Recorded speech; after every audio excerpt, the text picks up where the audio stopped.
এদেশ বাংলাদেশ, এই জেলা আবার কুমিল্লা নোয়াখালীর অন্তর্ভুক্ত জেলা, যেখানে সঠিক দিন ধর্ম পাওয়া অতীব জটিল।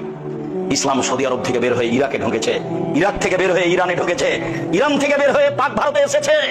এই বিকৃত ইসলাম বিকৃত মানুষের কাছে থেকেছে 750 বছর। তারা চলে গেলে এই বিকৃত ইসলাম থেকেছে 190 বছর ইংরেজদের কাছে। তার উপরে এই ভূখণ্ডের উপরে থেকেছে দীর্ঘদিন। যারা পাকিস্তান থেকে দেশে এসে রাজত্ব চালিয়েছিল তারা সবাই ছিল শিয়া। মিস্টার জিন্নাহ শিয়া, মিস্টার লিয়াকত আলী শিয়া, প্রেসিডেন্ট আইয়ুব শিয়া।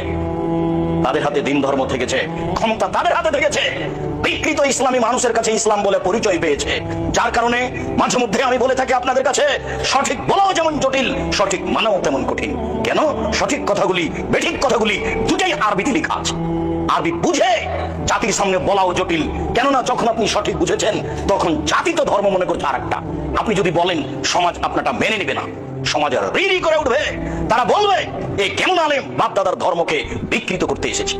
ধর্মের পরিবর্তন মানুষ সহজে মেনে নেয় না, তার নাম আকীদা, তার নাম বিশ্বাস। মুহাম্মদ সাল্লাল্লাহু আলাইহি সাল্লাম আত্মীয় স্বজনের মাঝে বলেছিলেন, বাপ দাদা, আত্মীয় স্বজন, চাচা চাচি, দেশবাসী, খালা ফুফু সবাই জেনেছিল পৃথিবীতে সবচেয়ে ভদ্র, নম্র, সুন্দর মানুষ হচ্ছেন মুহাম্মদ সাল্লাল্লাহু আলাইহি সাল্লাম। তার আত্মীয় স্বজন জানতো পৃথিবীর মাটিতে মুহাম্মদ সাল্লাল্লাহু আলাইহি সাল্লামের মতো ভদ্র মানুষ কেউ জন্ম নেয়নি। আনাস রাদিয়াল্লাহু তাআলা আনহু বলেন, আল্লাহর নবীর বাড়িতে আমি 10 বছর কাজের লোক হিসেবে ছিলাম। 10 বছরের মধ্যে তিনি বলেননি লেমা কুতা লেমা ফাওতা, এটা করলে কেন, এটা বললে কেন? এত বড় ভদ্র মানুষ আমি জীবনে কোনোদিন দেখিনি। এই ভদ্র মানুষ সবার প্রিয় মানুষ, প্রিয় আত্মীয় স্বজনের কাছে বলেছিলেন, আল্লাহ একজন, সপ্তম আকাশের উপরে আছে। জাতির জনগণের আত্মীয় স্বজনের আল্লাহ ছিল 360 জন। আল্লাহ যদি ছেড়ে দিতে বলেন তাহলে মানুষ মেনে নেয় কি করে? তাই তো মানুষ বলেছিল, এ কি যেমন তেমন আশ্চর্য, এ কি যেমন তেমন পথ, আল্লাহ সামাদ। আরে অন্তত কেউ তো 3 জন মাবুদ মানে, এ বলছে 3 জনও নয়, মাত্র একজন সপ্তম আকাশের উপরে থাকে। কেমনে মানা যায়? একে হত্যা করতে হবে, নেহাত না হয় দেশ থেকে তাড়িয়ে দিতে হবে, নইলে জেলখানায় বন্দী করতে হবে, তিনটের যে কোনো একটা করতে হবে। এটাই তাদের সিদ্ধান্ত। এত বড় ভদ্র নম্র মানুষের উপরে হক বলাও যেমন জটিল, হক মানাও তেমন কঠিন। আবু হুরায়রা রাদিয়াল্লাহু তাআলা আনহু বলেন, রাসূল সাল্লাল্লাহু আলাইহি ওয়াসাল্লাম বলেছেন, ইয়াতি আলান নাসি জামানুন লা ইউবালিন নাস মা খাজা মিনহু আমিনাল হালাল আমিনাল হারাম।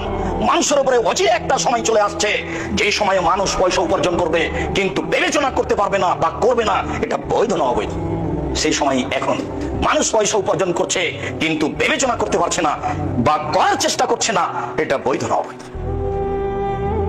আরো জটিল হচ্ছে, আব্দুল্লাহ ইবনে আমর রাদিয়াল্লাহু তাআলা আনহু বলেন, রাসূল সাল্লাল্লাহু আলাইহি ওয়াসাল্লাম বলেছেন, ওয়াল্লাহি লাল ফাকরা আখশা আলাইকুম। আমার উম্মত, আল্লাহর কসম, আমি মুহাম্মদ সাল্লাল্লাহু আলাইহি সাল্লাম, তোমরা দরিদ্র ফকির হয়ে যাবে এই ভয় আমি করি না। উনি এই ভয় করবেনই বা কেন?